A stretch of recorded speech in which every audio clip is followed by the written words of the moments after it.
ስገባ ልጅሽ እሷ ነበር የመሰለች። ደህና ምን ሆንክ ወንድሜ? ደህና ነህ? ምን ሆነ ነው? እቺ ነቻ እማልጠጣውን ጨው ጨምረህ ሰጠችኝ። ብሌን በኃይሉ ከመጀመሩ ነው በጨው የሚጠጣው። የሰላም ልጅ እንደሆነች እንድታረጋግጠን ይፈልጋለሁ። ለምን ልጇ አይደለችም እንዴ? እንጨርስ ነው የሚሻለው። ትሰማኛለህ? ያንተ ገንዘብ ለኔ ምንም አያደርግልኝም። ስለኔ ምንም የምታውቀው ነገር የለም ማለት ነው።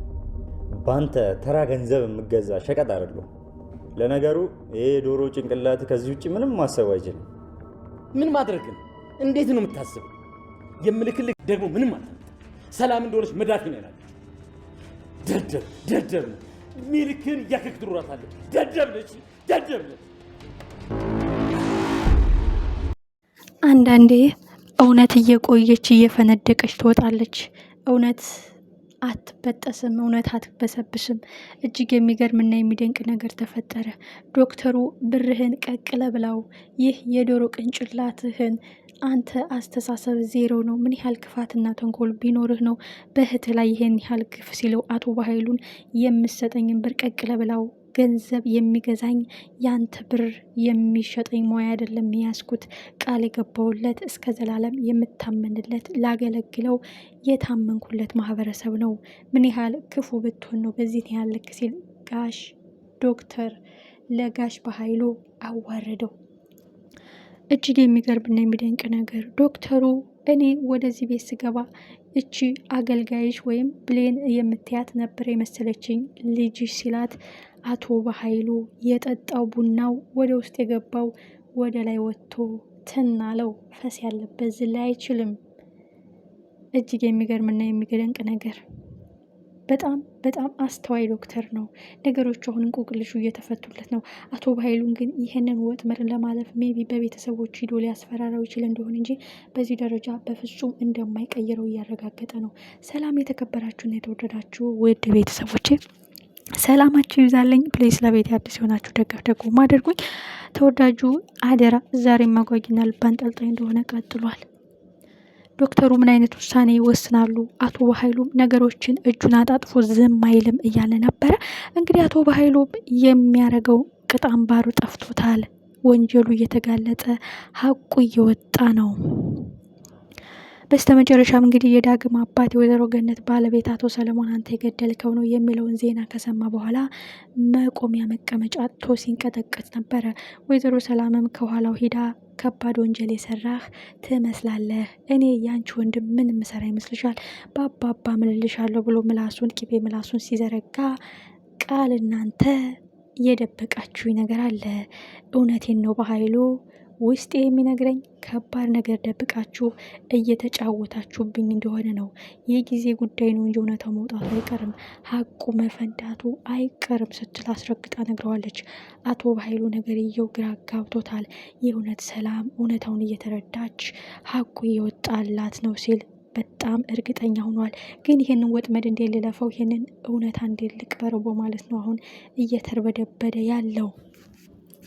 የሚገርመውና የሚደንቀው ነገር ወይዘሮ ሰላም አቶ በኃይሉ ጋር እያወራች እያለ ዶክተሩ ብሌንን በትኩረት እያያት ነበረ። ብሌን ግን ዶክተር ለምንድን ወደ እኔ አፍጥጦ የሚያየው በማለት ግራ ተጋብታለች።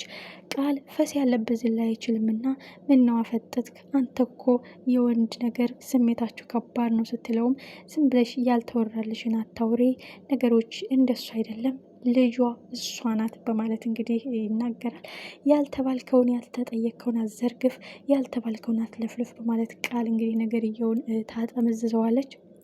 እኔ ትክክለኛ ልጇ እያለው እንዴት ነው የቤት አጋዥ የቤት ገረድ እሷ ልጅ ልትሆን የምትችለው በማለት ነገርየውን ጠበቅ አድርጋ በነገር ተንኮስ ወጋ ልታደርገው ስትሞክርም እሱ ነገርየው ግልጽ ሆኖለታል። እዚህ ቤት ከባድ ድራማና ከባድ ወንጀል እየተካሄደ እንደው ተረድቷል። ብሌንም ይህ ጉዳይ ምን አይነት መስመር እየያዘ ነው? ምን አይነት ሚስጥር ነው ያለው? ይህንን እንቆቅልሽ ማወቅ እፈልጋለሁ፣ ይህን ሀቅ መረዳት እፈልጋለሁ ትላለች። ወይዘሮ ሰላምም አቶ በኃይሉን የምትናገረውን ተናግራ ትተው ትገባለች። በስተመጨረሻም ሁሉም ቡና እየጠጡ እያለ ወይዘሮ ሰላም ይቅርታ አድርጊልኝ እኔ ስመጣ ልጅሽ የመሰለችኝ ይቺ አጋዥሽ ናት ሲለው አቶ በኃይሉ ትን ይለዋል። ጨው የሌለው ቡና ጨው መስሎ ታየው። በስተመጨረሻም ላለመጠርጠር ጨው አድርገባታል ብሎ ብሌን ማስወቀስ ጀመረ። ዶክተርም ነገርየው በደንብ ገብቶታል። ብሌን ምንድን ነው ጨው ያላረኩበትን ራሴን ሁሉ ተጠራጠርኩ በማለት ቡናውን ስትቀምሰው ቡናውም ጨው የለውም። ይህ ጉዳይ ዶክተሩ በተነጋገረው ነገር ነው ትን ያለው።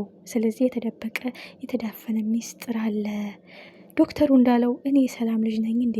ግን እንዴት ሆኖ ነገሩ? እኔን የሚጠሉኝ እዚህ ቤት እንዲወጣ የሚፈልጉት ቃል ጠምዳ ይዛችኝ ለምክንያት ነው። ሄለን ልትነግረኝ የነበረው እውነታ ለምክንያት ነው። ስለዚህ የሆነ የተደበቀ ነገር አለ፣ እኔ መረዳት አቅቶኝ ነው እንጂ በማለት ብሌን አሁን ነገሮችን አጢና እየተመለከተች ነው። በስተ መጨረሻ ግን ወይዘሮ ሰላምና ቃል ወደ መኝታ ቤት ገብተው ነበረ። በዚህ መሀል ነው እንግዲህ ዶክተሩ ብሌን አንቺ ውጭልን፣ ዶክተሩን ላናግረው ፈልጋለሁ በማለት አቶ በኃይሉ ዶክተሩን ብቻውን ላወራው የፈለገው። የለመደው ሁሉም ለብር ተገዥ ነው። ሁሉም ህሊናውን ይሸጣል። እድሜ ልኩን ሲማወቅ ከሚኖር በአንዴ በአቋራጭ ሀብታም የሚሆን ሰው ብዙ የሚመኛለ። ከዛ መሀል አንዱ እሱ ሊሆን ይችላል በማለት እንግዲህ የለመደውን ግብይት ለማድረግ ሚሊዮን ብር እሰጥሃለሁ፣ ይህን እውነታ ቅበርልኝ፣ ሚስጥሩን ቅበርልኝ፣ ከዚህ ጉድ አውጣኝ፣ ልጇ ያልሆነችውን ልጇ ናት ብለህ አመሳስልልኝ ሲለው እንግዲህ በቀጥታ እኔ ህሊናዬን የሚሸጥ እንደ ጨርቅ እንደ ሸቀጥ የምለውጥ አይደለውም። ይህ ማሰቢያው የተደፈነ አስተሳሰብ ግን እየተጠቀምክ እህትህን እየጎዳሃት ነው። ከአንተ ይህን አልጠብቅም፣ ጠብቅ፣ ለዚህ ጥፋት ዋጋ ትከፍላለህ በማለት አሻፈረኝ ብሎታል ጋሽ በኃይሉን ዶክተሩ። ብሌንም በር ላይ ተደብቃ እየሰማች ነበር። በእርግጠኝነት ዶክተሩ ቃል እንደዛ ስትለማመጠውም ስታማልለውም አልተሸወደላትም። በኃይሉ ግን በገንዘብና በጉልበት ሊሸውደው ይችላል ስትልም አሻፈረ ሲላየች የእውነት የእግዚአብሔር ሰው ፈራ እግዚአብሔር ያደረብህ ለማተብህ የቆምክ ስትል አድንቀዋለች። አቶ በኃይሉም ገንዘብ አንሶ ነው በማለት በሚሊዮኖች ብር ጨመረለት። በፍጹም እህት ሳትመጣ ቶሎ የምትናገረውን ጨርስ በማለት የሚገባውን ቃል ተናግሮ አልፈልግም፣ እውነት እውነት ናት፣ ሀቅ ተቀብራ አትቀርም፣ እውነት አትበሰብስም፣ እንደፈለክ የምትገዛኝ ይገዛሉ ብለህ ከምታስባቸው ሸቀጥ ከሚመስሉ ሰዎች መሀል አይደለውም። ህሊናና እምነት ያለኝ ሰው ነኝ፣ ለቃሌ ታማኝ፣ ለማተቤ ሟች ነኝ ሲል እንግዲህ በፍጹም እንደማይቀይረው ነግሮታል። አቶ በኃይሉ መግቢያ ቀዳዳው ጠፍቶታል። ወይዘሮ ሰላምም አሁን ነገርየው ግልጽ እየሆነላት ነው። የተዳፈነ ነገር የተቀበረ እውነት አለ፣ ውስጤ ይነግረኛል፣ በጊዜ ሂደት ደግሞ እውነቱን ደርስበታለሁ ስትል አስጠንቅቀዋለች። ቃል ውርደቷ ደርሷል። አቶ በኃይሉና ቃል መዋረጃቸው ቀረበ።